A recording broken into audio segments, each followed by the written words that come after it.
우리가 인생 살다 보면은 나도 모르게 빠져나오기 힘든 깊은 곳에 떨어질 때가 있습니다. 그러면 무엇을 어떻게 해야 할지 모르고 그 막막하고 답답하고 숨이 막히고 두렵고 우울해지고 그 심해지면은 스스로 좌절하고 절망해서 생명까지 끊어버리는 그런 사람들도 적지 않아 있습니다. 그런 일을 우리가 당하면은 많은 사람들이 우리 곁에서 시간이 해결해 준다 그렇게 말을 합니다.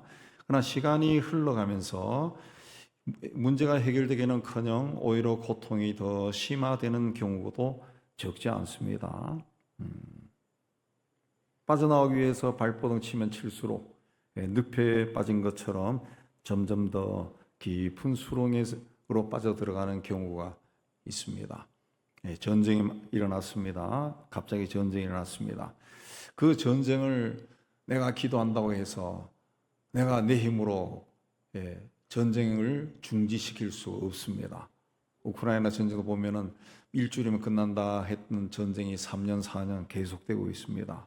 그 전쟁이 일어나면 가족이 죽거나 다치고 집은 부서지고 일터를 잃어버리고 생계마저 막막해지는 경우도 적지 않아 있습니다. 그래서 우리가 뉴스를 통해서는 전해지지는 않지만 아마 전쟁을 맞이한 국가에 있는 많은 백성들이 그 한 끼 식사하는 것도 굉장히 힘들어하는 사람들이 아마도 무지하게 많을 겁니다. 무지하게 많을 뿐만 아니라 한평생 모은 것을 한순간에 잃어버리고 벼랑 끝에 설 때도 있습니다. 또 갑자기 몸이 찌부해서 병원에 갔더니 병을 얻어서 병원비로 가진 돈 다 쓰고 병도 낫지 않고 삶이 무너지는 그런 사람도 있습니다. 억울한 일을 당했을 때는 하소연할 곳이 없어서 눈물 짓고 가슴이 답답하고 잠을 못 이루는 그런 경우도 있습니다. 오늘 말씀은 바로 그런 인생의 깊은 곳에서 드리는 기도입니다. 여호와여 내가 깊은 곳에서 주께 부르짖었나이다 그랬습니다. 젊은 시절에 강릉 쪽에 친구들하고 해수욕을 한번 간 적이 있는데 그때는 우리가 수영을 못했어요.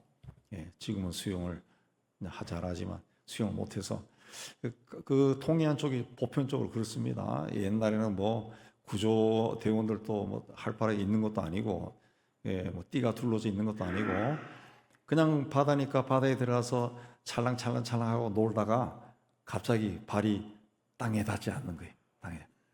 동해안 쪽은 갑자기 꺾이는 곳이면 그러니까 이제 정신이 나가는 겁니다. 갑자기 막 두려우니까 물을 막 먹기 시작하고 난리가 난 거예요. 난리가. 그 중에 이제 수영할 줄 아는 친구가 하나 있어서 물을 많이 먹은 애를 위주로 하나하나씩 꺼내가지고 다 살아났지만은 여기서 이야기하는 깊은 곳, 마막힘은 바다의 아주 깊은 곳, 도저히 살아날 수 없는 그 깊은 곳을 이야기합니다. 또 수렁이라 그래도 발이 닿지 않을 정도로 깊은 수렁을 이야기합니다. 그 시인은 이미 물이 목까지 차오른 자리, 더 이상 자기 힘으로 빠져나올 수 없는 자리에서 하나님을 부르고 있는 겁니다. 우리 민족도 이런 깊은 곳을 경험했습니다. 1550년 6월 25일 새벽 전쟁이 시작되자 하루아침에 평범한 일상이 무너져 버렸습니다. 단란한 가정에 상상하지 못한 일이 일어났습니다. 갑자기 부모가 폭탄으로 총으로 죽었습니다. 또 부모는 자식을 잃었습니다. 집은 불탔습니다. 마을은 폐허가 되고 보따리 하나씩 들고 남쪽으로 낯선 길을 걸어가야만 했습니다. 아마도 그때 많은 사람들이 살려달라고 부르짖었을 겁니다. 믿음의 사람들도 하나님 살려주세요, 도와주세요 간절히 기도했을 겁니다. 오늘 우리에게도 각자의 깊은 곳이 있습니다. 조음처럼 헤쳐나오기 힘든 경제적인 문제와 같은 깊은 곳이 있습니다. 병이나 건강의 문제도 안고 살아갑니다. 누구에게 쉽게 말하지 못하는 가정의 깊은 문제도 있습니다. 그러나 시편 130편은 그 깊은 곳에서 절망하면서 끝나지 않습니다. 깊은 곳에서 시작하지만 기다림으로 나아가고 마침내 소망으로 끝납니다. 그리고 오늘 말씀은 인생의 바닥에서 드리는 기도며 동시에 그 바닥에서 우리를 건지시는 하나님을 바라보며 소망으로 노래하는 그런 시편입니다. 자, 우리는 깊은 곳에서 무엇을 해야 되느냐? 첫째는 하나님께 부르짖어야 됩니다. 오늘 말씀에 내가 깊은 곳에서 부르짖었나이다 했는데, 이 부르짖다라고 하는 히브리어 카라타는 멀리 있는 분의 도움을 받기 위해서 목청이 터지도록 이름을 부르는 것을 뜻하는 겁니다. 목청이 터지도록 부른 겁니다. 내가 그 위기상을 맞이해서 그래도 내 체면을 생각해서 점잖하게 말하는 것이 아니라 체면을 차릴 힘도 없이 무너지고 파괴된 마음 그대로 자기 사정을 간절하게 호소하는 부르짖음입니다.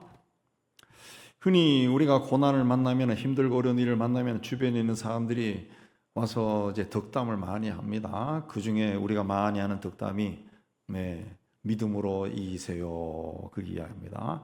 자, 믿음으로 이기세요. 그럼 믿음이 약하기 때문에 고난이 오는 것이 아니죠. 그럼 믿음을 강하게 해야 돼. 믿음을 어떻게 강하게 합니까? 믿습니다 그러면 강해집니까? 믿는다고 계속 고백해야 됩니까? 믿음은 고통이 없는 척 하는 것도 아니고 눈물이 없다고 말하는 것도 아닙니다. 성경에서 말하는 믿음은 고통을 만났을 때 하나님께 부르짖는 겁니다. 하나님을 찾는 겁니다.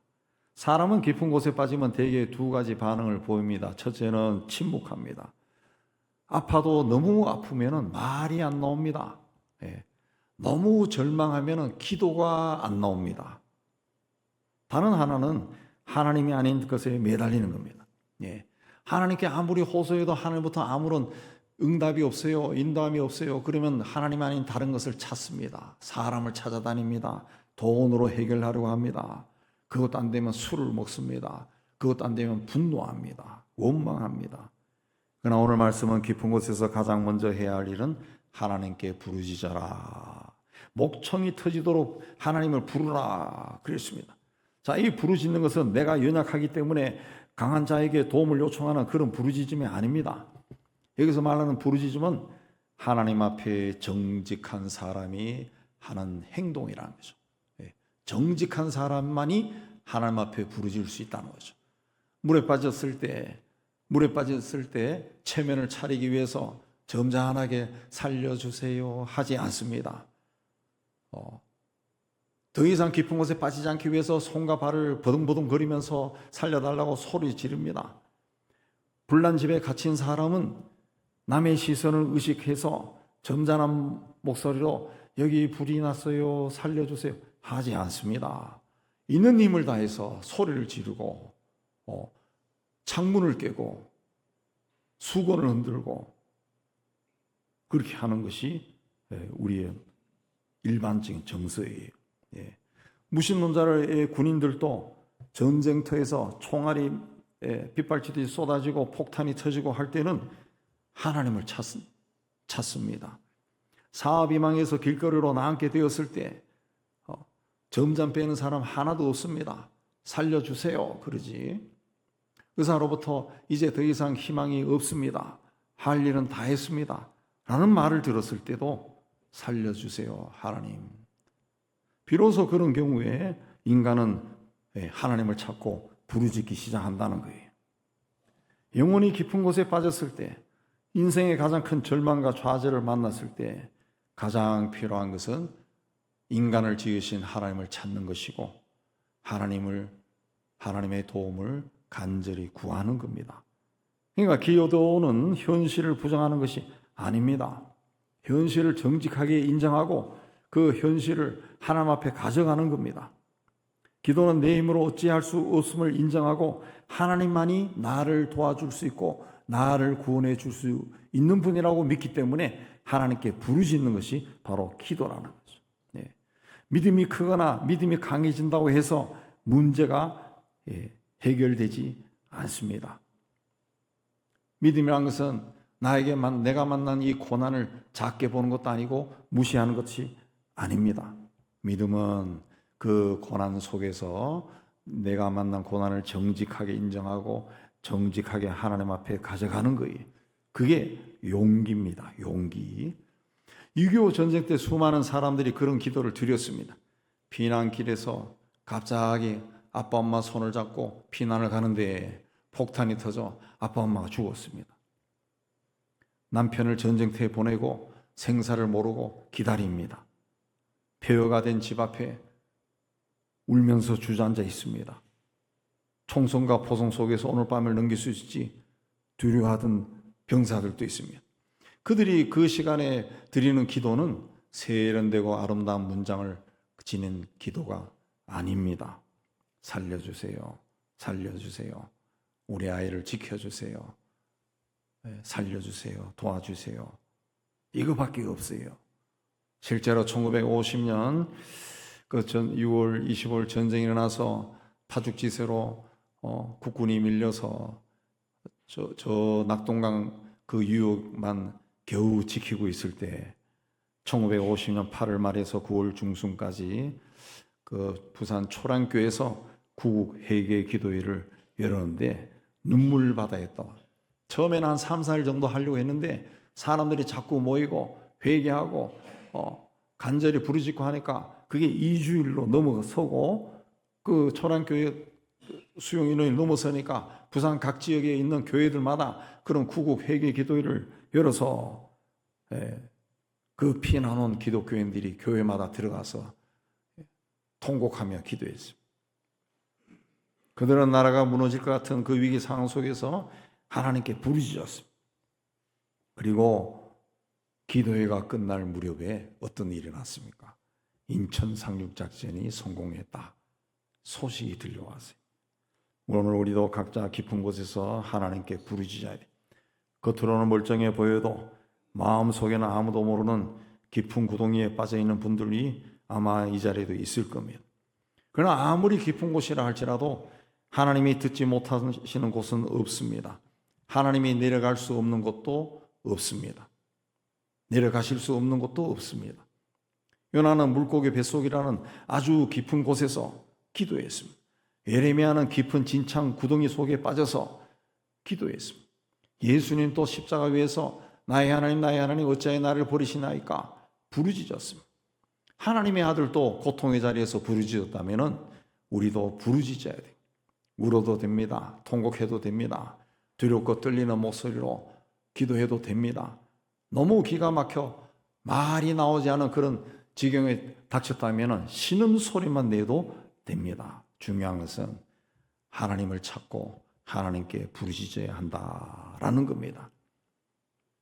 이스라엘과 레바논 사이에 전쟁이 터져서 지난 3월 기준으로 레바논의 전쟁 난민이 한 80만 내지 100만 명이 집을 떠나서 난민이 되었다고 합니다. 난민이 갑자기 100여만 명이 생기니까 구호단체에서 구조물자가 부족해서 가장 절박한 사람부터 돕는다. 그런 원칙을 세우고 돕는다고 그래 합니다. 가장 절박한 사람만 구원을 받으면 아마도 뭐 폭탄이나 총에 맞아서 막 이 목숨이 간당간당하고 그런 사람들이겠죠. 그러면 그렇지 않은 사람들은 어떨까요? 네. 오늘날 뉴스로는 다 보도하지 않지만은 간간히 뒤쪽으로 돌아가서 뉴스를 들어보면은 전쟁이 일어난 지역, 우크라이나, 또 레바논, 이스라엘, 또 팔레스틴, 시리아, 또 심지어는 아프리카 그쪽 국가에서는 전쟁이 일어난 지역의 사람들은 식사할 게 없다는 거예요. 먹을 것이 없다는 거예요. 마실 물이 없다. 마실 물이 없다. 그냥 뱃싹 말라가지고 죽어가고 있습니다. 아이들부터 죽어가고 있습니다. 오늘날 깊은 곳은 나라가 흔들리고 집이 무너지고 내일이 보이지 않는 그런 상황 속에 처한 모든 사람들이라고 할 수 있습니다. 그런 일을 당하면 어떤 사람은 원망합니다. 어떤 사람은 체념합니다. 어떤 사람은 나에게 왜 이런 일이 났는가 자학합니다. 그러나 오늘 시편 130편의 사람은 하나님께 가서 부르짖었다 그랬습니다. 이것이 믿음입니다. 우리도 어떤 깊은 곳에 있는지는 알 수 없지만은 깊은 곳에 있는 모든 분들은 이 믿음을 가지고 하나님 앞에 나가 목청이 터져라 부르짖어 하나님 인도함을 받기를 주의 이름으로 축복합니다. 두 번째, 깊은 곳에서 하나님의 자비하심을 기다려야 돼요. 인간은 깊은 곳에 빠지면 처음에는 굉장히 당황하고 고통스럽고 괴롭습니다. 근데 시간이 지나가면은 자기 모습이 보입니다. 자기 모습. 깊은 곳에 빠진 이유가 무엇인가? 자꾸 생각이 나는 거예요. 물론 전쟁과 같은 정치, 경제, 사회적인 이유 때문에 내가 깊은 곳에 빠질 수가 있습니다. 예, 나는 그렇게 하지 않았는데 이 사회 때문에, 세상 때문에, 혹은 어떤 사람 때문에 내가 내 인생의 깊은 곳에 추락할 때가 있어요. 예, 그러나 많은 경우에는 내가 잘못하거나 내 욕심 때문에 일어나는 일이 적지 않습니다. 그런 사람을 만나지 않았더라면, 그런 환경에 처하지 않았더라면, 혹은 그런 곳에 가지 않았더라면, 혹은 그런 생각을 하지 않았더라면 최소한 지금보다 더 편한 생활을 했을 텐데 원하지 않은 일이 일어난 겁니다. 가만히 돌아보면 내 욕심이었다. 내가 죄를 지은 것. 그래서 3절에 여호와여 주께서 죄악을 지켜보실 텐데 주여 누가 서리까 그랬습니다. 여기서 죄라고 하는 그 성서의 원뜻은 하나님 앞에서 어긋난 삶이라는 거죠. 그러니까 하나님이 깊은 곳에 빠져 허우적거리는 우리의 삶과 생각과 말과 행동과 그 숨은 동기와 원인을 낱낱이 살피면은 아무도 하나님 앞에 설 사람이 없을 거다. 그런 뜻입니다. 그러니까 하나님이 살피면은 내가 정직하게 내가 깊은 곳에 왜 빠졌는가? 정직하게 내 삶을 들여다보면은 하나님께 할 말이 없다는 거예요. 죄와 사망의 권세에 사로잡혀 지내는 인간은 자기 의로 하나님 앞에 설 수 없습니다. 스스로 완전한 삶을 살 수가 없어요. 오래 믿은 사람도 직분 있는 사람도 목회자라 할지라도 자기 의로 하나님 앞에 설 수가 없습니다. 그래서 오늘 말씀에 그러나 사유하심이 주께 있다 그랬습니다. 사유하심이라는 것은 용서입니다. 주님이 용서할 수 있다. 하나님은 죄를 모르는 분도 아니고 죄를 가볍게 여기는 분도 아닙니다. 우리의 죄를 다 알고 판단하시는 분이에요. 그러나 하나님은 용서하는 분이다. 이게 하나님의 자비입니다. 자비. 하나님의 자비는 죄를 대충 보고 넘어가는 자비가 아닙니다. 죄를 죄로 분명히 보시고 판단하시는 분이에요.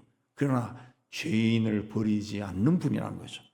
구약에 나오는 제사 제도는 이 사실을 보여줍니다. 죄인이 하나님 앞에 나갈 때 제물이 나를 대신해서 피를 흘렸습니다. 죄의 대가가 죽음이다라는 것을 보여준 겁니다. 동시에 하나님은 죄인에게 하나님께 나올 수 있는 길을 열어줬어요. 나를 대신해서 죽을 제물을 하나님 앞에 가지고 와서 바치면 된다는 거예요. 근데 이 모든 것이 그리스도의 십자가에서 완성이 된 겁니다. 예수님은 우리 죄를 대신해서 십자가에서 죽었습니다. 그러므로 죄로 인해 잘못으로 인해 깊은 구덩이에 빠진 사람도 하나님께 돌아올 수 있다는 거예요. 하나님이 독생자를 우리의 죄를 위해 대신 희생하셨기 때문에 그렇습니다. 근데 깊은 곳에 빠진 사람은 어떻습니까? 나는 끝났다. 내가 잘못해서 깊은 곳에 빠졌다. 그런 생각이 들 때는 더더욱이나 하나님이 나를 싫어할 거야. 내가 내 욕심 때문에, 내 잘못 때문에, 죄 때문에 이런 일이 일어났는데 이런 나를 하나님이 어떻게 다시 일으켜줄까? 아이고 나는 끝났어. 이렇게 생각할 때가 있다는 거예요. 예. 그러나 오늘 말씀은 사유하심이 주께 있다. 그래서 우리가 우리 자신을 용서하지 못할 때도 하나님은 용서하신다는 거죠. 잘못을 깨닫고 고백할 때는 용서하신다는 거죠. 정직하게 하나님 앞에 설 때는 하나님이 용서하신다는 거예요. 우리가 이 삶을 포기하고 싶을 때도 하나님은 우리를 다시 세울 수 있습니다. 하나님의 자비가 우리의 절망보다 더 크기 때문에 그렇습니다. 그래서 사유하심이 주께 있으면 주를 경외하게 하심이니이다. 용서는 주님만이 하실 수 있는 것이므로 우리가 주님만을 경외합니다. 그 뜻이죠. 내가 가만 보니까 내가 깊은 곳에 떨어진 이유가 내 죄 때문이라는 걸 결국 깨닫는 거죠. 깨닫는 거죠.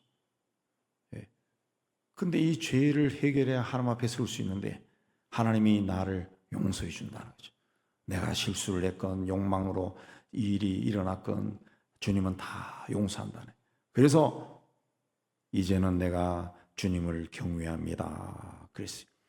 주님을 경외하는 사람은 주님을 기다립니다. 5절의 내용은 여호와를 기다리며 나는 주의 말씀을 바라는도다.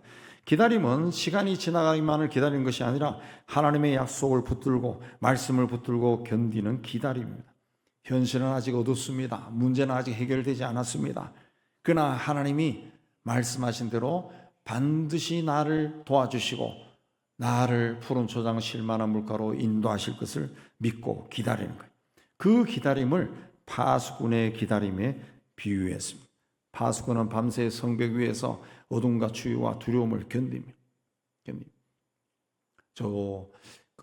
굉장히 오래됐습니다. 제가 나이가 드니까 한 40년 전에 70년대에 최전방 철책선에 근무하면서 겨울에 밤을 새우면서 근무합니다. 2시간이지만은 쫄병이었기 때문에 고참이 안 나오면 3시간, 4시간 써요. 근데 영하 30도, 40도 내려갑니다. 굉장히 춥습니다. 여름밤은 또 굉장히 덥습니다. 또 희한하게도. 근데 아침이 오더라는 것이. 아침이 옵니다. 저 멀리서 태양이 떠오를 때 불구스름한 기운이 올라오면 마음이 굉장히 기뻐집니다. 이제 들어가서 잠을 잘 수 있겠구나. 그 기쁨이 막 올라와요. 아침이 온다는 사실을 파수꾼은 안다는 거죠. 파수꾼은 기다립니다. 깊은 곳에 있는 사람에게 기다림은 쉽지 않습니다. 병원에서 검사하고 결과를 기다리는 사람이나 전쟁터에 나간 가족의 소식을 기다리는 사람이나 빚 독촉이 멈추기를 기다리는 사람이나 깨어진 관계가 회복되기를 기다리는 사람은 그 시간이 길면 길어질수록 지쳐버립니다. 그러나 오늘 말씀에서 나는 주의 말씀을 바라는 도다. 기다림의 근거가 하나님의 말씀이라는 거예요. 상황만 보면은 통장 잔고만 보면은 소망이 없습니다. 의사의 진단서만 보면은 마음이 무너집니다. 그러나 하나님의 말씀은 깊은 곳에서도 붙잡을 수 있는 밧줄이라는 것이죠. 그러므로 깊은 곳에 있는 사람에게 필요한 것은 단지 환경의 변화가 아닙니다. 물론 빚이 해결되고 병이 낫고 전쟁이 끝나고 문제가 풀리는 것도 필요합니다. 그러나 그보다 더 중요한 것은 하나님과 나와의 관계가 회복되는 겁니다. 하나님께 용서받고 치유받고 회복해서 하나님 앞에 다시 서며 나는 버려진 사람이 아니라 하나님의 자비 아래에 있는 사람이구나. 내가 실수하고 잘못해서 인생의 고통의 길을 걸어가고 있다 할지라도 하나님은 내 실수를 다 용서하시고 치유하고 회복해 주시는구나 라고 확신을 얻는 겁니다. 이 확신이 어디서 옵니까? 하나님의 말씀을 통해 온다는 거예요. 하나님의 말씀을 통해. 그러므로 고난 속에서도 성경을 읽어야 돼. 성경을 읽으라 그랬습니다. 파수꾼이 아침을 기다리듯이 우리도 하나님의 자비가 새벽처럼 임할 것을 믿고 기다려야 돼. 파수꾼이 아침을 기다리듯이 간절한 마음으로 하나님의 자비하심을 기다려서 삶의 모든 문제가 해결되는 여러분 되시기를 주의 이름으로 축복합니다. 세 번째, 깊은 곳에서 하나님께 소망을 둬야 됩니다. 1절에서 6절까지 시인은 내가 내 영혼이 그랬습니다. 그러나 7절에서는 이스라엘아 여호와를 바랄지어다 그랬습니다. 깊은 곳에서 하나님을 만나는 경험을 한 사람은 기쁩니다. 그래서 자기 혼자만 구원받은 것으로 문제가 해결된 것으로 끝나지 않습니다. 자신과 같은 고통을 겪는 사람, 절망 속에 헤매는 이웃이나 공동체에 들어가서 하나님이 나를 이렇게 건져주셨는데 여러분도 건져주실 겁니다 라고 소망을 선포한다. 하나님의 인자하심은 하나님의 변하지 않는 사랑, 끝까지 붙드시는 사랑을 이야기합니다. 우리가 흔들려도 하나님은 흔들리지 않습니다. 우리가 넘어져도 하나님은 자기 백성을 포기하지 않습니다. 우리가 깊은 곳에 빠졌을 때는 하나님은 우리를 찾아오십니다. 그리고 속량은 값을 치르고 건져내는 구원을 이해합니다. 오늘 말씀은 속량도 풍성한 속량이다. 하나님의 구원은 턱걸이를 겨우 턱걸이 하듯이 아슬아슬하게 이루어지는 것이 아닙니다. 우리의 죄와 상처와 실패와 절망을 넉넉히 덮고도 남는 풍성한 구원입니다. 풍성한 구원이에요. 깊은 곳에 빠지면은 사람들은 내 문제는 너무 크다 그렇게 생각합니다. 돌아보니까 내가 갚아야 할 빚이 너무 많아요. 평생 갚아도 못 갚을 것 같아. 내가 지금 만난 이 병은 너무 깊고 힘들어서 세상의 의사도 고칠 수 없을 것 같아. 내가 만난 이 상처는 죽을 때까지도 해결되지 않을 것 같아요. 내가 지은 죄도 너무 많아요. 내 가정은 이제 회복되기 힘들 정도로 망가졌다. 그렇게 생각합니다. 그러나 오늘 말씀은 분명히 우리가 가지고 있는 그 문제보다 하나님의 속량이 더 풍성하다 그랬습니다. 더 풍성하다. 소망은 하나님이 크시기 때문에 생기는 겁니다. 하나님이 신실하기 때문에 하나님이 풍성한 은혜를 주시는 분이기 때문에 내가 소망을 가지는 거예요. 예수께서는 우리를 죄와 사망이라는 가장 깊은 수렁에서 건져내기 위해 십자가의 깊은 곳으로 스스로 내려가셨습니다. 그리고 거기서 피를 흘리심으로 우리의 죄값을 대신 치르시고 죽음의 권세에서 우리를 건져내셨습니다. 그러므로 그리스도 안에 있는 사람에게는 깊은 곳이 끝이 아닙니다. 십자가가 있고 부활이 있기 때문에 그렇습니다. 하나님께 인자하심이 있고 풍성한 속량이 있기 때문에 그렇습니다. 6.25 전쟁 이후에 우리나라는 폐허 위에 서 있어 가족을 잃고 집을 잃고 일터를 잃고 나라의 미래까지 잃었습니다. 그 당시를 찍은 사진을 보면은 그야말로 건물이란 것이 아무것도 없을 정도로 허허벌판입니다. 네. 그때를 기억했던 그 참전 용사들이 나이가 많아서 우리나라를 방문했을 때 놀랜다 그러죠. 그 폐허 속에서 사람들은 아이들을 먹이고 무너진 집을 다시 세우고 학교를 열고 교회를 세우고 기도했습니다. 이런 일이 어떻게 일어났습니까? 우리 기독교 쪽에서 주로 생각하는 거고 맞다고 또 믿습니다만은 조선 말에 나라가 혼란스러울 때 우리나라 이 한반도에서 러시아와 중국과 일본이 싸웠습니다. 남의 나라가 우리 땅에서 싸운 거예요. 그들이 그냥 군인들이 점잖합니까? 그냥 지나가면서 다 약탈하고 죽이고 폭행하고 난리가 난 거예요. 그래서 그때 많은 주민들이 그 선교사들이 세운 교회로 십자가 있으면 다 십자가 이 밑으로 다 도망을 쳤다는 거죠. 그러면서 기독교만이 소망이 된 겁니다. 그래서 일제시대 핍박 속에서도 교회가 크게 부흥하고 많은 사람들이 기독교 신앙을 가졌어요.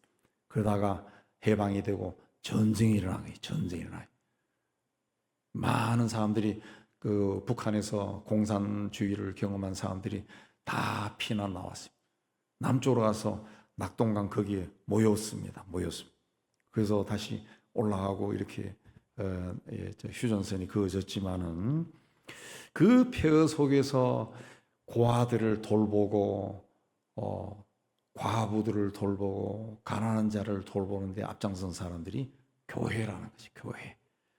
그래서 그 당시에 전국에 있는 교회나 성직자들이 시작한 보육원, 과원이죠. 과원, 양로원, 또 공동체 이런 것들이 그때 시작한 것이 굉장히 많습니다. 그게 세월이 흘러가면서 학교로 발전하고 초등학교, 중고등학교가 되고 사립학교가 되고 심지어 대학까지 대학으로까지 커지고 사회복지기관, 우리나라에 지금 유명한 사회복지기관은 다 6.25 전쟁 때 세워진 거예요. 사회복지 다 기독교 기관이죠. 그런 것들이 세워진 거예요. 하나님이 깊은 곳에 있는 우리를 교회를 통해서 위로하신 겁니다. 아무리 깊은 곳이랄지라도 하나님의 손이 거기에 닿았다는 거죠. 한국전쟁에 참전한 캐나다의 앙드레 레진발드 이병은 만 20살 되던 1552년 9월 5일 경기도 연천 전투에서 전사했습니다. 남편의 전사 소식을 들은 젊은 미망인은 2살 난 아이와 아들과 아직 뱃속에 있던 아들을 키울 능력이 없어서 2살 난 아이와 태어난 지 13일 된 아들을 각기 다른 가정에 입양 보냈습니다.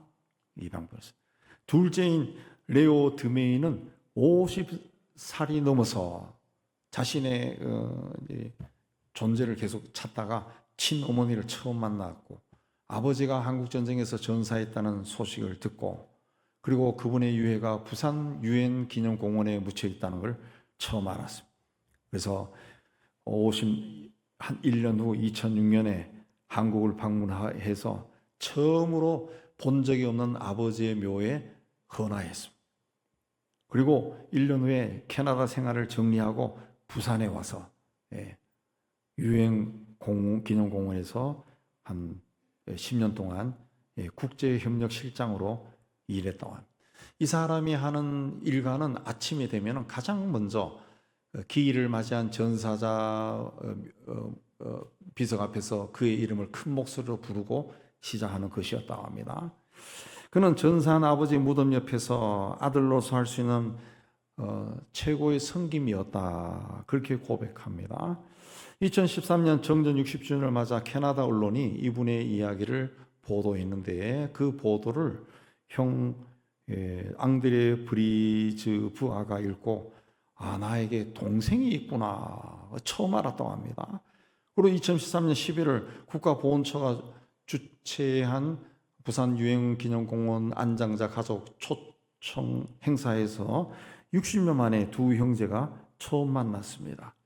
캐나다 청년이 먼 이국 땅에서 20살 때 젊은 나이에 전사했을 때 그의 두 아들은 아버지를 잃고 서로를 잃었습니다. 그러나 60년 뒤 두 형제는 아버지가 잠든 부산 유엔기념공원에서 극적으로 만났습니다. 그들은 아버지가 우리를 만나게 해주셨다, 그렇게 말합니다. 오늘 말씀은 우리에게 깊은 곳이 있다 말합니다. 그러나 깊은 곳이 마지막이 아니라고 선포합니다. 깊은 곳은 하나님께 부르짖는 자리가 될 수 있고 하나님의 용서를 경험하는 자리가 될 수 있으며 하나님의 소망을 배우는 자리가 될 수 있다, 그럽니다. 그러므로 깊은 곳에 빠졌더라도 절망하거나 자포자기하지 말고 하나님 앞에 나아가 부르짖어라, 그랬습니다. 그리고 하나님의 자비하심을 붙들고 말씀 안에서 기다리고 하나님께 소망을 두라고 말합니다. 밤이 아무리 길어도 아침은 반드시 옵니다.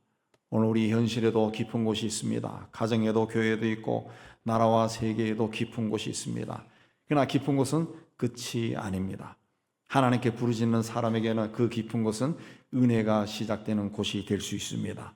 전쟁의 폐허에서도 병상의 눈물 속에서도 경제적으로 파산한 자리에서도 아무도 몰라주는 외로운 밤에도 하나님은 우리의 부르짖음을 들으시고 우리를 깊은 곳에서 건져주시는 분입니다. 여호와께서는 인자하심이 있고 풍성한 속량이 있다, 그랬습니다.